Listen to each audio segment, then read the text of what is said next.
Good afternoon sa inyo makapunong. Makanto naman ta kay Leo. Bago lang nakat ko ang iya nga grass cutter kay nag-ilit sa nylon.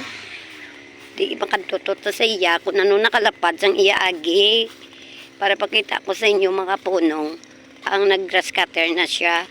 Diri kumagi naman sa piyak kay kina dito ko nag-agi sa piyak sa kahon. O di ari naman di sa ginsaot sa utang sa ngakon apo.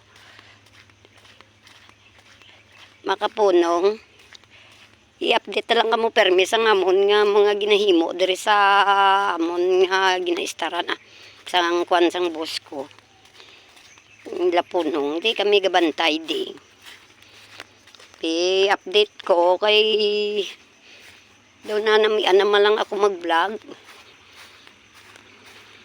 bal nila wala na kuno ako privacy kaya tanan na lang kuno gihon namon gina-vlog ko. Di okay man lang ni wala man kami sang gina tapakan nga tawo Vlog lang man ni.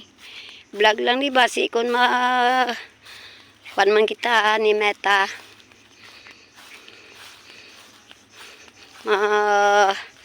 Discover man ta nga gali mayari man di gali nga punong sa Gimaras tawag tawag lang mga view ka namin dere pwede makabudi ka paligo marami nagapanginhas na gani may nagapanginhas na ilan taon ta ginakayuya pa to iya nga grass cutter pero naman to palipod daw sa chiot di damol pa